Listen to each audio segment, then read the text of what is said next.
cameras. Okay. Are we good? Do we have to repeat it? Okay. Do you want me to repeat it? Okay. Hey, Maria. Hey, Lisa. It's time again for the diversity duo. You ready for this? I am. Then let's do this. So today, Lisa, we have a very good friend of mine. Yes. As a guest. I adore her. She's funny, witty, super duper intelligent, and when she speaks, people listen. So I want to introduce you to my friend, Dr. Dana D. Wells. And this morning we talked to somebody from California. Yep. And now we're talking to somebody from Texas. Oh, nice. So without further ado, please meet my friend, Dr. Dana D. Wells. Well, hello, Dr. Dana D. Wells. So good to see you. See you too, Lisa. Howdy from the energy capital of the world. Now, you and I have a secret, and that is that Maria introduced us already, and we had a lovely conversation a few weeks ago. So it's so good to see you again, and thank you for coming on the Diversity Duo. Pleasure. Congratulations on your show. This is absolutely fantastic. Thank you. Thank you. So I want to talk a little bit about my friend so the audience gets to know who she is and what she stands for. And she has a long list of accomplishments. So for the purpose of the show, we're just going to give a synopsis, and I will let her talk a little bit more about her accomplishments. But we are thrilled to have Dr. Dana D. Wells, a distinguished leader in human capital management and organizational development. As the CEO, founder, and principal of DW&A, a Texas-based human capital management consulting firm, Dr. Wells specializes in crafting effective human capital strategies that drives accelerated performance and transformative results. Dr. Wells is passionate about workforce and economic development, as well as quality education. She established the Dr. Dana D. and Reverend Milton E. Wells Foundation for Economic Empowerment, a purpose-driven nonprofit organization dedicated to transforming the lives of vulnerable individuals through personalized career consulting services designed to help them discover their purpose, prepare action plans, and pursue passions that lead to their dream careers. Wow. And build generational wealth. Wow. Fantastic. Dr. Wells combines academic excellence with extensive hands-on experience, enabling her to create transformative initiatives that promote systemic change. As a respected speaker and visionary leader, she's dedicated to making a lasting impact on both organizations and individuals through her innovative strategies and inspiring vision. Welcome, Wow. Dr. Wow. Wells. I think Wow. Thank you for that Very introduction, Maria. I'm so glad to be here with you. I have 1,007 questions. You go right ahead, my friend. Okay. So, hello, welcome from Texas. I'm sorry it's cold right there right now, but the planet will make up for that. Don't you worry. We know it'll be hot next week. It will be. It will be. So I'm going to ask you, where do you want to start? Because I'd love to go way, way back. And I'm excited to dive into what you're doing today and how you're changing the world. So, but I'd love to get a little background on who was Dr. Dana before Dr. Dana was doctor. Where did you grow up? How and why and what drove the 147 initials behind your name that you deserved and earned, and how and why? Please. I appreciate that. I'll start with my regular pitch of who I am that you did. I am Dr. Dana Wells, CEO and principal of DW&A, a human capital management consulting firm here in Houston, Texas, where we specialize in building effective organizations and dynamic workforces through strategic human capital solutions. And our award-winning services have helped a global energy company save $300 million in 25 24 months, a 290% return on investment. We helped a specialty retailer increase their revenue by 40%, $1.2 billion in 4 years, and 80% of our career seekers land their dream careers at the end of their interviews, some of them getting $35,000 salary increases, and many of them going on to leadership positions. And we do this work, and I do this work because I am passionate about empowering companies, career seekers, and communities to grow and thrive and achieve lasting results. So I had to share with you who I am, what I do, and my why, because that's going to be the foundation of everything that we talk about today. So, when you ask me about my background and how I got here, I am a preacher's kid, Southern Baptist preacher's kid. Both of my grandfathers were preachers. And the things that drove me and that they cultivated in me are being a leader, being a servant leader, caring about the community, and taking care of people and helping communities grow and thrive. And those foundations, those cores, that's my powerhouse tribe back there on my wall. When we talk about what got me here, it's my Christian values. Growing up in Bryan College Station, Texas, the home of Texas A&M University, my alma mater over here. Whoop. And my values are what got me to be here today. Those are the things that have driven me to do the work that I do. Amazing. That's Amazing. incredible. Incredible. I can listen to you every day, and we talk a lot. Dr. D and we constantly on the phone, and I can listen to you every day, Dr. D. So I have a question for you.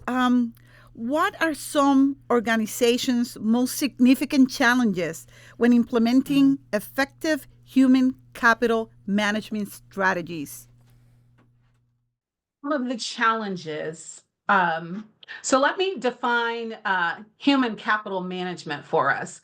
So human capital management is the knowledge, the experiences, the skills that everyone brings into the organization. So that's what human capital management is. When we talk about effective organizations that are effective are those who have a clear mission, vision, their strategies are in place. They communicate those to their people in their organizations. And everyone in the organization understands those the mission, the vision, the strategies. The dynamic workforce part of what we do is not only do the people understand the mission, the vision, the values, and the strategies, the leadership team communicates that key information to their organization, and they include them and empower them to help them understand how their roles help achieve the organizational goals. No matter if you're the CEO are part of the cleaning crew, you understand how your role helps an organization achieve its goals. Now, to answer your question, the challenges we have in helping companies be effective or achieve their goals is when people do not understand the strategies, they don't understand what the mission and vision and values are, or they don't understand how their role helps the company achieve its goals.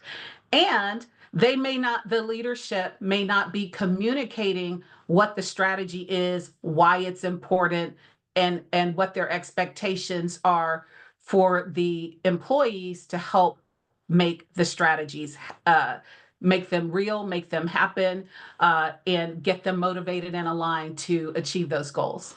Can I throw a question in? Because when I think about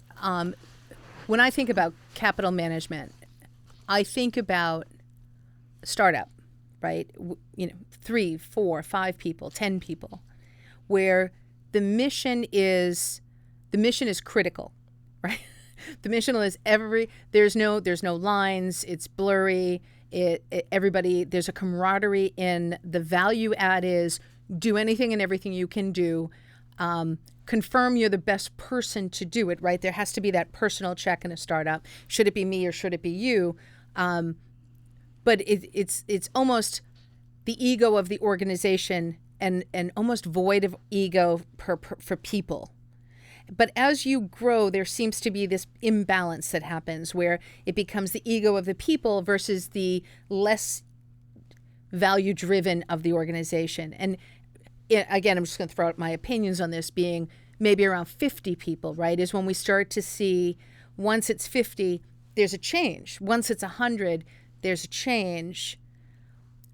What is that? How is that? Is this true or is this just my perception? And I guess I look to you for, is there data to support this thought that I have and what is it telling you? Great question, great context, great commentary. And I will say it is not only a startup. If you look at our global economy and how fast things are changing, I've worked my entire career in new business unit startups, merger acquisition integration, doing large scale business transformations for Fortune 100 global companies.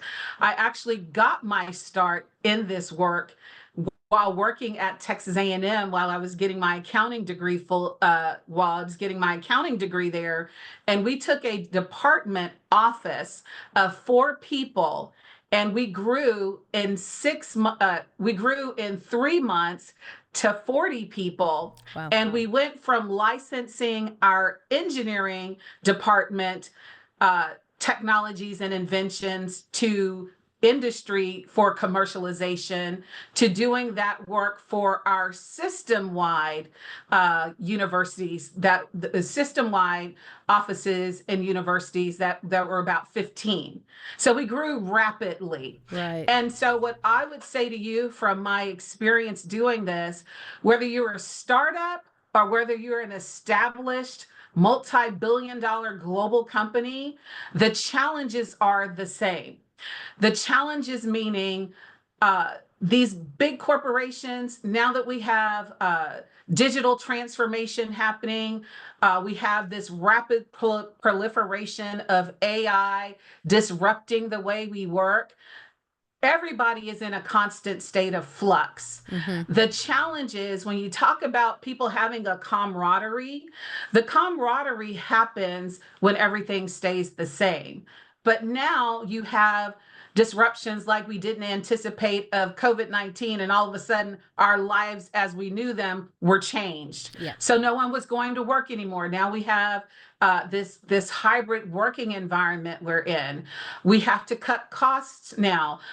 We have changes that happen to companies with this social media environment where one wrong move could have somebody tweeting something that could disrupt your company and you're doing damage control. So we have all of these different changes affecting a company, whether it is a small company or whether it's a larger company. And people get afraid, people get concerned. And so what happens is you have this fight or flight mentality. So where you talked about people being comrades through things, oftentimes it becomes it's all about me and I don't care about you. When we Interesting. look at from an organizational perspective, what I've seen in companies is as we've implemented more technology into our organizations, we go from siloed business units to now everyone is integrated. We have cross-functional teams coming into play. The more technology you have, the more opportunities there are to push decision making down to the frontline employees. What that does is that flattens an organization structure. So for people who may have spent 5, 10, 15 years climbing the corporate ladder, and now all of a sudden a new technology can come in and either eliminate your job or reduce your power and you're no longer on that exec track. You Yeah. become, it may be a line manager or a director. There's concern about that. And people want to protect what they have.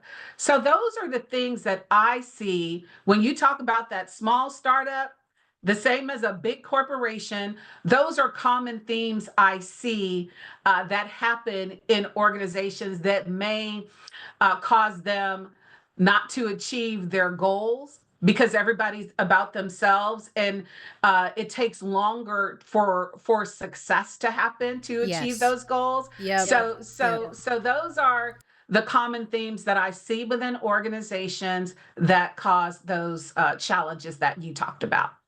Dr. Dana, I want to talk about your business now because to me it's very important that our audience knows about what DWNA stands for, what is your mission, your vision, and where can somebody that is looking to go to that next level can find you. So can you please share that information with Mm. us?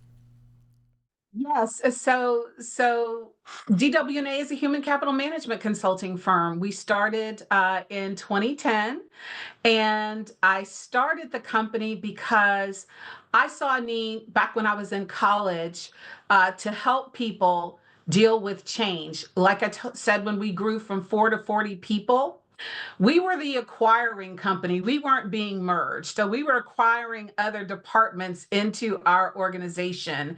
And the people who came into the organization, they were concerned about their careers because we had three bosses. Well, my boss became the new boss. So they had to come into our organization. Their bosses transitioned out. And even though their jobs were safe, people, they just freaked out about their jobs, their security. So I was about 20, 21 at the time. I had my career ahead of me, and I said, okay, what's going on here? Why are people freaking out? I hadn't had a mortgage yet. I was building my student loan mortgage. So I didn't understand that, but it fascinated me so much that I changed my major from accounting to psychology and started getting into industrial psychology, understanding the way organizations work, understanding how people work. I took psychology of religion courses just to really understand fundamentals of behavior and to really understand what motivates people. And so I thought once I got all of this experience, I would go into, at the time in the 90s, the big four accounting firms, Anderson Consultings, the PwCs, the EYs, and do this work in those companies. But they did not see the value because I didn't have my accounting degree that I was going for before. So I had to figure out ways to do the work that I was doing.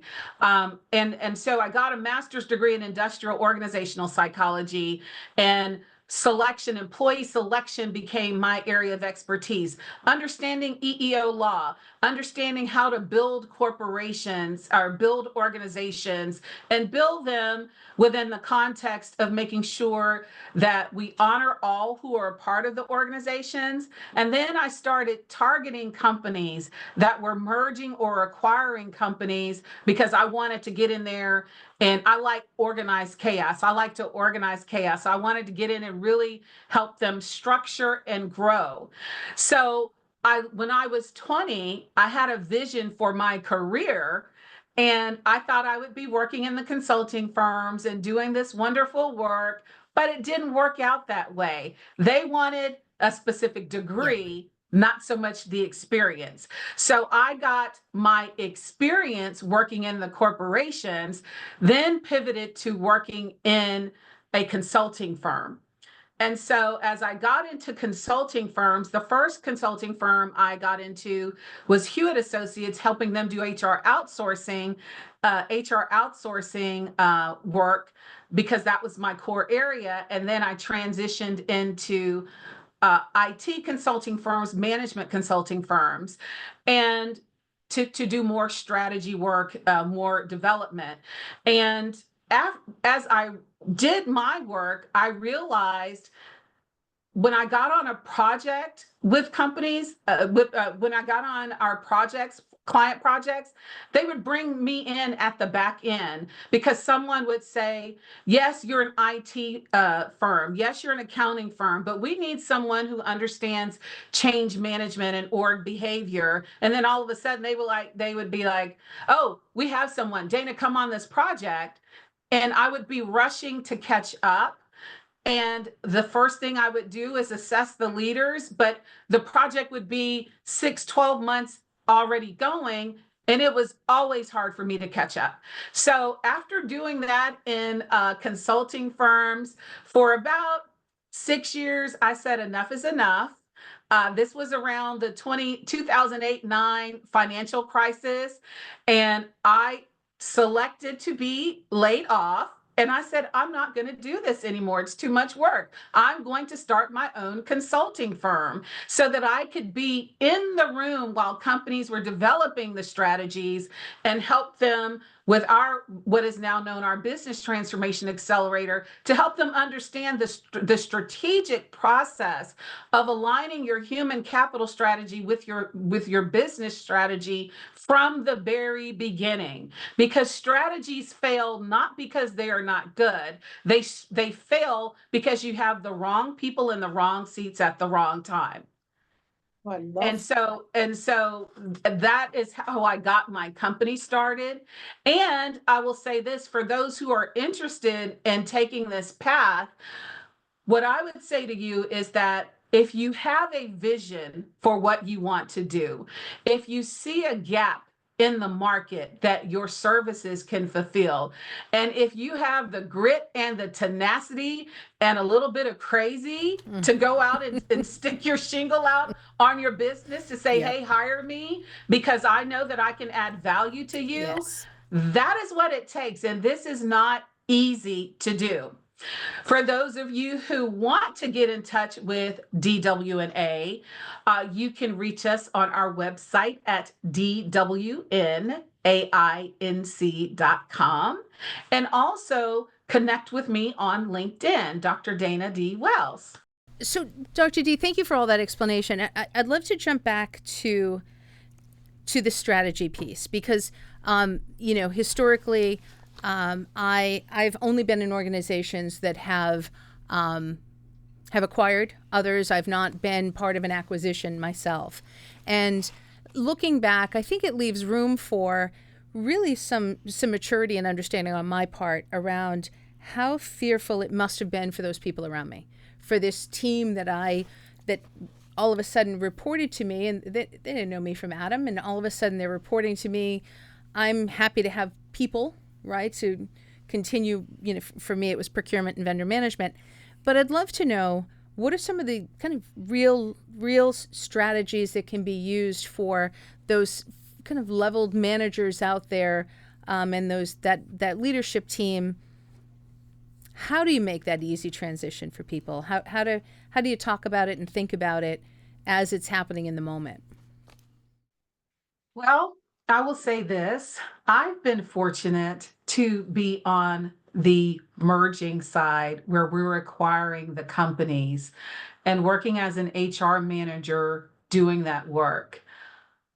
It is scary for everyone because not only those who are being acquired are changing, their environments are changing, but you have people who are in the incumbent company who are wondering what this change means to them, especially when you have I remember my first experience working at FlowServe Corporation, my first job out of the first role in my career, because it wasn't a job, it was a career move out of my graduate program.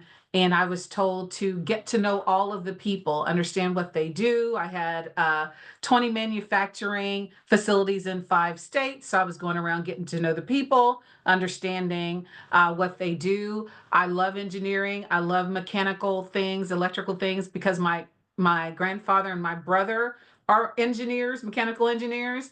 So I got to know these people. Then 3 months later, I was called into a meeting on a Sunday with the regional managers, and We didn't know what was happening, but the SVP said, rank your people by skills. So there was a nice conversation going on. Then the next thing you know, after that, he said, now cut the bottom 20%, they're being laid off. And you can't say anything. And we had to keep this under wrap for almost a month. Yep. And Yep. so, because we ended up merging some facilities in my area, and as the HR manager, I had to sit in every one of those layoffs. So, whether you were in the incumbent company or if you were being acquired, no one's roles were safe. And so, as I went around, once those leaders left, that piece of the work was gone. I still had to go to every one of those facilities, and people would hate to see me coming because they didn't know if their job was at stake or anything like they didn't know what was happening. So what I did for those people, and for what I would suggest that managers do, is treat everybody with respect, keep them informed with as much information as you know, and if you don't have the answers to their questions, tell them you don't know the answers, but try to follow up with them and get back with them on those with those questions, because I had a couple of facilities that were actually closing. And one of my facilities, we had people who were laid off, but we needed them to work for the rest of the year. So they had 6 months that they needed to stay with that facility. So they saw all of their colleagues, some of the equipment they'd worked with for 20, 30 years, be transitioned to another facility. But I never missed a day of the week seeing those people.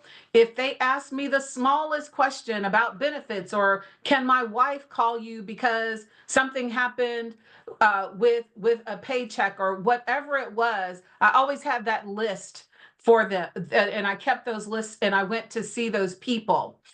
When we closed our facilities, we had 100% retention rate of all of those people who were laid off. And on the last day that they were at that facility, me and one of the divisional managers gave a pizza party for them. We treated them with respect throughout the entire time. If when we did the layoffs, we were told, these decisions, tell the people that you're encountering, your employees, those you're responsible for, these decisions were made above your head because they were made above our heads. And we had to be honest with them. And I had some leaders who would not show up for meetings with me, but I showed up because it was my responsibility to show up and treat these people with respect. And I will tell you, even though this has been 25 years now, and I love FlowServe. Those are the most amazing people. They just genuine people, so good to work with. I had one welder, when he got his letter, I still remember this the vividly, just like it was yesterday. He came in, he got his package. Me and the general manager were sitting side by side. He got his package. We went through uh, our scripted messaging that we were supposed to provide him. He looked at the package. He looked at us. He looked down again. He looked at us. Then there was a big tear that rolled down his face, and he said, "How am I supposed to take care of my family?" That has stuck with me my entire career. These are real life people that we deal with. I watched managers, we had to travel. We were working 100-hour work weeks to do the day-to-day job and do this acquisition work and make sure that people were okay, and making sure our customers weren't impacted. But those people, those employees, whether they were being transitioned out or if they were or if they were still going to stay, uh, I made sure I treated them with the utmost respect and answered every question that they had, because they are people. And that's something that we cannot, for any manager out there going through acquiring a company, we are people, and we work to take care of ourselves. And if the job is going away, that has nothing to do with the person. Right. It has Right. everything to do with the company and its bottom line. And so treating people with respect in that way is important. And there's another thing I want to add too that's really critical. The managers who are there, I think there was a team of about 20 of us, and a lot of us are still close to this day because of these experiences. And this is why I do the work that I do and focus on the human capital component of strategy, merger acquisition integration, any strategy implementation. I watched my peers. We were working so many hours. People were threatening to get divorced. Divorces happened. Kids were not accustomed to their parents being gone. They started getting in trouble. We had people have health issues. I even had health issues because I was working so many hours. Like, life happens when we are doing this work. And so and what that tells me, and why this is so important to me, this people side, is at the end of the day, the strategy doesn't happen without the people. And in order for the strategy to happen, we need to respect people and understand we have people have different things going on in their lives at different times, but treating each other with the utmost respect, helping them understand what's going on. And if you don't have the answers, tell them you're going to go and see if you can find the answer. And then if the answer given to you from your senior leadership team is we don't know yet, or you're not privy to that information yet, or just communicate back, we don't have the answers yet, but as soon as we know something, we will share it with you. Yeah, I love that, Maria. I think, 3 points or three takeaways I have from what Dr. Dana was just saying. The first one is the truth, right? As long as we're all telling each other the truth, Right. as long as we're as transparent as we can be, because those it's those little lies of omission, or it's the omission that then, to me, that's where we break trust, right? We break trust if you've got something behind your back and you're not sharing it with me purposely, right? That's not being truthful. And the last one is how to communicate well, right? And just, one of the things, and you and I talk about this a lot, just talk. Just talk, give each other grace, allow room for everybody, because I love the point about it's human beings. I mean, whether it's procurement, whether it's supplier diversity, whether it's human capital, there are human beings, and I think that's one of the things I'm hoping to double down on for 2025, is that every activity we do, there's a human being that's on the other side of it, whether it's a negotiation, whether it's the list is long. The list is everything. If we're truthful, transparent, and communicating, and I like that. I'm taking that away from today. And when you keep all those three factors in everything you do, you prevent chaos, period. Chaos is prevented. Dr. D, I know you have a foundation, and I want you to talk a little bit about it, because it's important, and what you do for vulnerable groups is very important. So why you created this foundation, and before you tell us the reason, can you give us the definition what a vulnerable group is?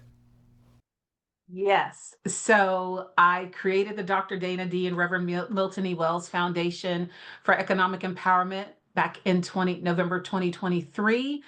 We got our 501c3 status in October of 2024. And I focus on vulnerable groups. And thank you for asking that question, because I'm pivoting away from vulnerable groups just because of what we do. I want to respect people for where they are. And what we do at our foundation is we develop leaders to lead.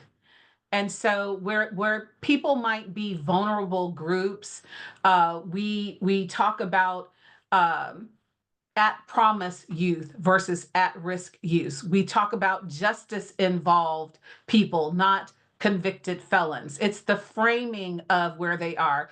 We talk about we support immigrants and refugees. We support displaced individuals, displaced workers, people who've been laid off. We support military veterans. We support single parent homes. We support low income people.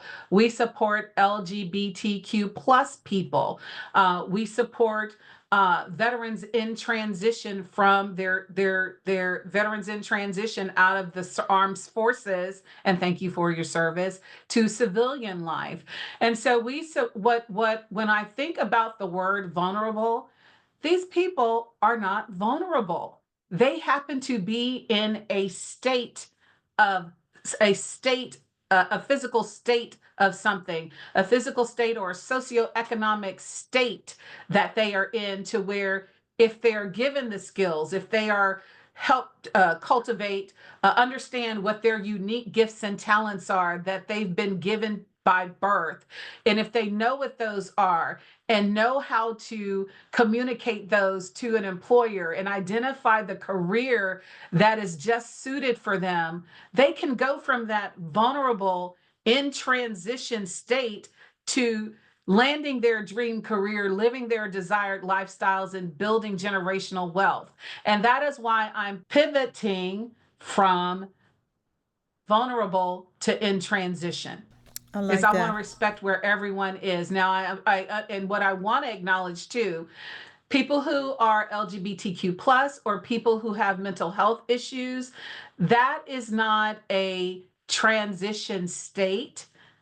That I just want to talk about when you are in an employment situation and you want to go to the next level, understanding that where you are right now with our support, we want to help you transition to your next level. So I want to clarify that. So, because I've been thinking about that ever since we had our conversation. This is about empowerment. This is not about putting someone in a box to say, oh, your socioeconomic status is permanent, because it's not. It is a transition state to wherever you want to go, as long as you know who you are, what your unique gifts and talents are, why you would put on this earth to do what you need to do. You can go anywhere you want to go and live your desired lifestyle and build generational wealth. Do you mind if I jump in? Please. So, what's some of the support that you offer? Because I think when I think about kind of those, and I'm going to say groups, and I'm not a big fan of the word, but I'm going to say those transitional groups that you've outlined, showing the roadmap. Sometimes it can be as simple as here is a roadmap from getting from here to there, as well as here's a roadmap and here's some resources for you. What is the organization doing to support? So when I talked about the unique gifts and talents, and this is going to go into why I started the foundation, it all started at the end of the day.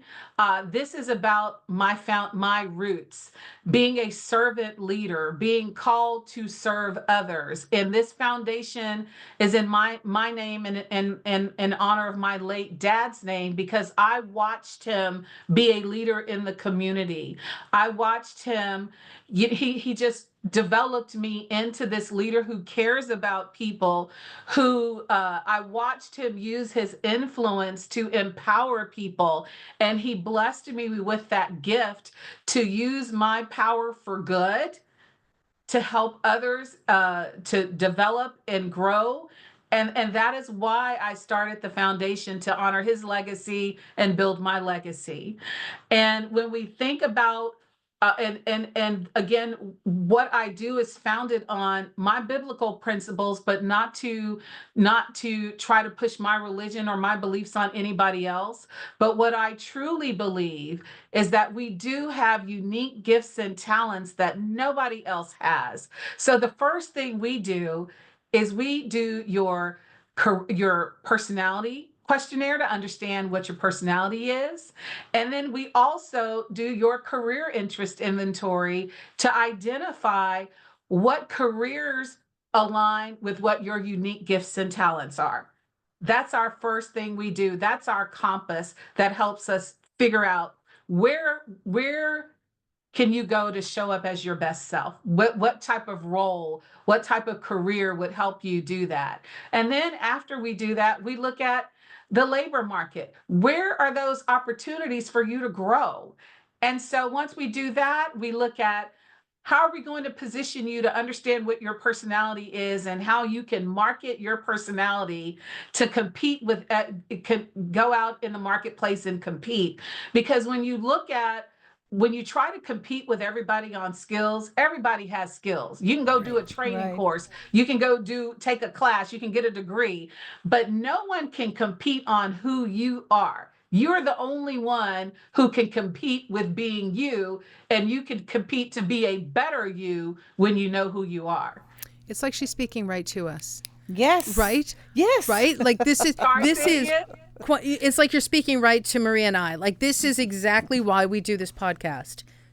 I That mean, it's important. it's It important. is important work. Very It's important important. work. Yeah. No, I appreciate that. Everything she was saying, I was thinking, oh wait, no, we've. I feel like that's what and how we've kind of said why this is important that we're pursuing it. I love that, and I love that you named it with yourself and your father. Absolutely. That is just lovely. She's honoring her father. I love that. That's I mean, amazing. I will tell you and I tell everybody, even in my dissertation acknowledgement, my parents gave me two things that money can't buy, that are making me a trailblazer wherever I want to go. My dad taught me courage. He said, you can go anywhere you want to go. All you got to do is read the signs. And even though he Mm-hmm. was talking about street signs, that's transition to what is the world telling you? What is the universe telling you about where you need to go? You can go anywhere Sure. you want to go. And there's no limitations. And my mom taught me independence, and she said, don't ever be afraid to stand up, and if you have to walk alone, you walk alone, you stand in your truth. And she said, create your own style, don't copy people, let people copy you. She taught us this independence and this individuality and innovation. And this is when we were, she said that stuff, when we were 4 or 5 years old doing our Bible study, cultivating these seeds in us. And this is what's carried me throughout my career and even to start the foundation. And I want to share this with people. So to your point, we do the career interest inventories, we do the labor market analysis, we do personality based resumes so people can show up in that space. And since we're grooming leaders in businesses, we teach them the fundamentals of understanding how corporations work, looking at doing their company research to know what products and services they provide, who their customers are, the markets they work in, and not only that, how the role that they are applying for will help that company achieve its goals. It's We amazing. teach them social media. We teach them branding, how to brand themselves. We teach them how to network. We teach them how to do behavioral based interviewing so that their personalities can show up. And we teach them how to negotiate their salaries. So, those are the things that we do on our for profit side that we're giving to these populations in transition because they are the ones who need these services the most. Wow. Again, I can listen to you every day, Dr. D. Every day. You and I have spoken about how important education is, right? And I would like to know your opinion about what roles do you think education and awareness play in changing people's perception about their role in building effective organizations and dynamic workforces. Education is critical. It is paramount. I am on the leadership council with the Association of Former Students at Texas A&M University, whoop, my alma mater, and it's important for people to know that in order to progress in your career, even if you've been displaced, laid off, or you're re-entering the workforce at wherever you are, it is going to be important for you to upskill, get some new skills, reskill, get some additional training, or do knowledge transfer of the skills and experience you have into a different industry or a different company. And so, what that's going to take is us always being self learners. Mm, And in addition to being a self learner, and what I've been talking to universities about, what I've been talking to recent graduates about, what I've been talking to parents about of these recent graduates is it is not only colleges, universities, certification programs, they've got to do a better job with their curricula of aligning it to what the business needs are. There's no more of this, oh, you get a degree, you're going to get a job. No, you've got to get a degree and have skills that are marketable, that That's right. employers are looking for, and you've got to know how to market yourself. So when we talk about, being aware of and being aware of building effective organizations and dynamic workforces. To build that effective organization, you have to know what the company strategy is, where we're going in the next 1, 3, 5, 10 years, what resources, what knowledge, skills, and abilities do we need our current employees to have and those future employees to have, and how are we communicating that and making sure we get them the training or make sure we get the people with the skills to come into the organization ready and to communicate with the educational institutions. This is where we're going with our strategy. These are the types of skills and experiences we need your students to come out with. So there's some collaboration there on that, that building that effective organization. Again, we talk about what's our strategy, what's our mission, what is our mission, vision, and values. What are our strategic objectives? Does everyone from the cleaning crew to the CEO understand them? Can right. everyone articulate them to those who want to come and work for us and or work with us? And that dynamic workforce, do all of the people from the cleaning crew to the CEO, do they understand how their roles help the organization achieve its goals? Can you talk to somebody who is applying to your company to say, this is how your role is going to help us achieve our goals? But better yet, if you're working with DWNA with our career transformation accelerator, our clients go in and say, here's the role, and here's how my skill set can help you achieve the business goals based on the role I'm applying for. That is what it's about. It is being about proactive. It is about being strategic. It is about being intentional. That's how you use human capital strategies to build effective organizations and dynamic workforces. Amazing. It is. Yeah. It is. That- So, Dr. D, as we close this incredible chapter, which has been enlightening, thank you. Um, what message would you like to leave for the audience, our future audience? I'd love to narrow it down a little bit, Okay. right? Because I have three millennial children. They are facing a very, very different world than I faced. And I'd love to know from you some strategies, thoughts, ideas for the millennials and the Gen, what's after millennial? Gen Zers. And the Gen Yeah. Zers. How do they suit up and show up today? Interesting that you asked me that I question, like that. because in my meditation this morning, I'm going to post out to my Aggies Helping Aggies page about that thing, that specific thing. One thing we have to have, our millennials and our future generations, all whatever that is, I don't know what they are anymore, is you have to have grit. You Yes. have to have grit. And grit is that desire, that drive to achieve your goals no matter what. And some of our generation now, because I talk to my colleagues who have my peers who have kids, they say, well, we've given them a little bit too much because we didn't have that, right? And I'd say, even though I'm the self-proclaimed global favorite aunt, I would say but we turned out fine without having everything. Right. We had to get out there and hustle. So we can't give our kids everything. What we can do for them is empower them to say, this is what I want to do. Can you help guide me? I don't want you to do it for me, but guide me. And also have that grit to say, if somebody tells you no, you pick up and go and talk to somebody until you get your yes. That's right.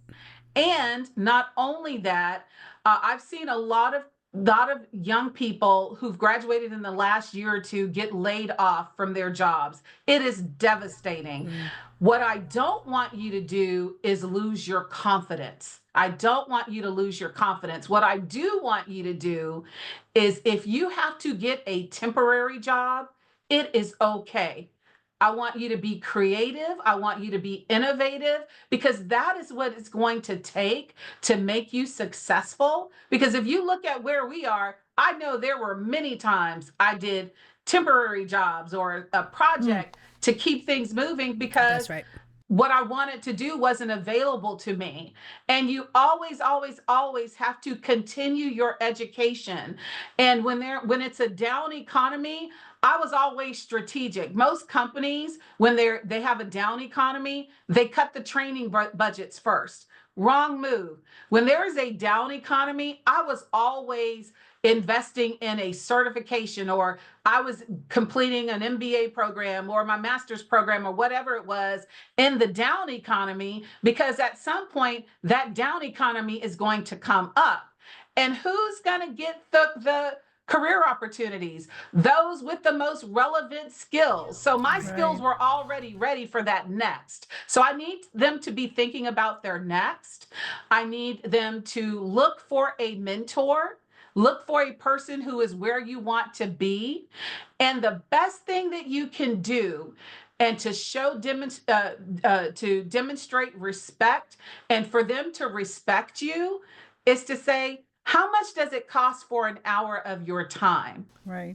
Ask that, and you're going to put yourself in such a different category versus saying, can you help me? But say, how much does it cost for an hour of your time? I want to learn your path. This is what I'm trying to do. I think you're a person who might be able to get me there. And they may offer the time for free. They may give you a number. You may say, can we barter some services? Can I do this for you for your time? Because I want you all to know nothing is free. Nothing is free. You have to work for it. There's always there's always this law of reciprocity that you have to give something to get something. And that shows respect. It shows your maturity. And that's what I would leave for this next generation, and for our people here today. I still have adults saying, can I pick your brain? I said, yeah, this is my rate. And they're like, oh, well, no, that's okay. But there's a value associated with that. Yeah. Right. Understand your value. That's right. This was incredible, Maria. Thank you for the introduction to Dr. Dana. I appreciate it. And Dr. Dana, I appreciate you coming in today. Thank you so much. And for weathering all these technical issues that we had. We appreciate you. Thank you for having me. And I'm so in awe of what you're doing. I love to see the partnership. Keep doing it. You're going to help so many people with your message, and I'm glad to support you. Thank you. And to second what my partner here said, I am so honored that you said yes to our invitation. You are pretty much, we have the same energy. I just asked you to be in the podcast. You didn't ask many questions. You just said yes. And I love that about you. So thank you for that. I want to leave my the audience, right, with the same quote. I love this quote for reasons that they're so important nowadays. And that quote is, let's continue to amplify diverse voices and foster meaningful dialogue. And with that, thank you, Dr. D. See you on the next episode. This is Maria. And I'm Lisa, and this is the Diversity Duo. Thank you so much. We'll see you next week. No, you don't have to. You can say. That was just to the cameras. To the camera. That was